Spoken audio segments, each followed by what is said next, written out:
ఇన్నేళ్ల నుంచి రోడ్లు ఉండిందా, ఇప్పుడే కొత్తగా వేస్తా ఉన్నారా? మా తాత వాళ్ళు వచ్చి 35 ఏళ్ళు అవుతా ఉంది, 35-40 ఏళ్ళు అవుతా ఉంది ఇటుకు వచ్చి, ఈ ప్లేస్ కి వచ్చి. నేను పుట్టలేదు ఇటుకు వచ్చినప్పుడు. ఓకే.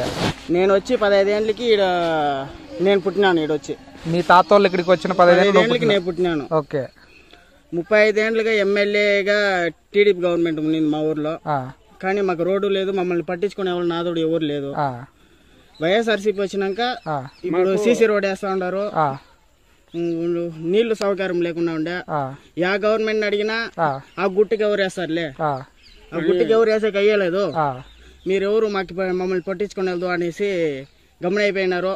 మేము ఈసారి 5 ఏళ్ళకు ముందు వైఎస్ఆర్సీపీకి ఓటేసి వైఎస్ఆర్సీపీని గెలిపించుకున్నాము.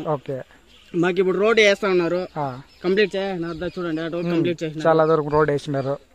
నీళ్ళ సౌకర్యము 3.5-4 ఏళ్ళకి ముందునే వచ్చేసింది మాకు మొత్తము. ఈ ప్రభుత్వం వచ్చినాక మాకు రోడ్లు అంతా మారిపోయింది. దానికి ముందు మేము ఏమన్నా టీడీపీ వాళ్ళని అడిగకపోతే మీరు ఆ గుట్లో ఉండారు, మిమ్మల్ని ఎవరు పట్టించుకోకుండా ఉండ్రి.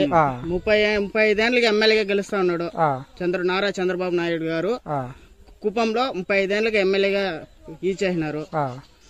కానీ మాకు భరత్ అన్ని ఈసారి గెలిపించి మాకు అన్ని సపోర్ట్ గా, గెలిపికి ముందునే ఇన్ని సపోర్ట్ చేస్తాను, గెలిపిస్తే ఇంకా బాగా సపోర్ట్ చేస్తారనేసి మేము కోరుకుంటాను. ఈసారి వైఎస్ జగన్మోహన్ రెడ్డిని గెలిపిస్తాము, కుప్పంలో ఎమ్మెల్యేగా భరత్ అని గెలిపిస్తాము అనుకుని మా వాళ్ళంతా ఫుల్ గా క్లారిటీగా ఉన్నారు, పక్కా క్లారిటీగా ఉన్నారు. సో మీరేమంటున్నారంటే ఒక ఎమ్మెల్యేగా కాకుండానే భరత్ అనే వ్యక్తి ఇన్ని మంచి పనులు చేస్తా ఉన్నారు కాబట్టి గెలిపిస్తే ఇంకా ఎన్ని మంచి పనులు చేస్తారు. ఓకే.